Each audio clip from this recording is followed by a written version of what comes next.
Back in 2013, the City Council adopted a single-use carry-out bag ordinance, and what that ordinance did was regulated the types of bags that retailers could offer in our city.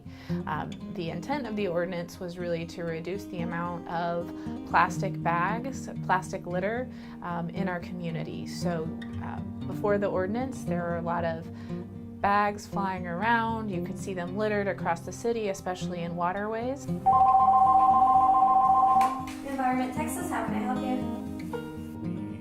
We think there's something special about Texas, worth protecting and standing up for, but all too often, whether it's powerful industries or short-sighted politicians, stand in the way of environmental progress. And so we work to organize Texans across the state to speak out and win real results for our environment. The city of Laredo passed a ban on plastic bags there, and the retailers in that city sued to overturn the law, and that lawsuit made it all the way up to the Texas Supreme Court, and the court ultimately ruled that state law preempts these kinds of ordinances, and so as a result, all the about 10 or 11 cities that had bans on plastic bags either repealed those ordinances or stopped enforcing them.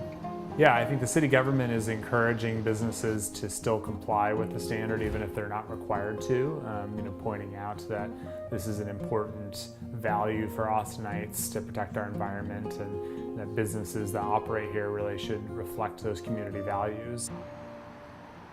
I was serving on the council during that time. We spent a lot of time deliberating about the bag ban. I spent a lot of time with HEB representatives and others who would be impacted, and so the ordinance that was passed by council was a really thoughtful approach to the issue to make sure that we were phasing it in throughout our community so that shoppers had an opportunity to really get used to that change in practice.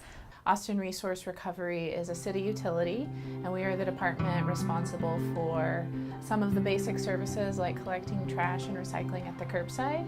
We help kind of evaluate what's happening in our city and make recommendations to help us meet our zero waste goal, which is to divert 90% of materials from the landfill by the year 2040.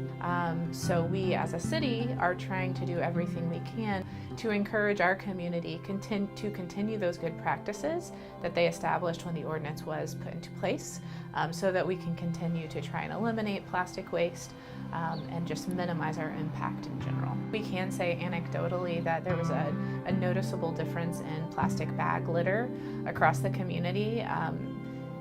It got to the point where it was very uncommon to see any single-use bags flying around as you did before the ordinance. There are some organizations locally like Keep Austin Beautiful that does cleanup events, and so we got some anecdotes from them in terms of how much of the litter that they collect on their cleanup days came from plastic bag waste, single-use plastic bags. We definitely saw an impact and a reduction in the bags. I had individuals come up to me afterward, a year or so afterward, who said, I didn't necessarily support the bag ban when you all passed it, but we were out cleaning our creeks in our community, in our neighborhood last week, and I noticed a real difference. And so it meant a lot to me to hear several people who hadn't supported the bag ban or weren't really positive about it come back and say to me that they really appreciated that we had done it and now saw the value.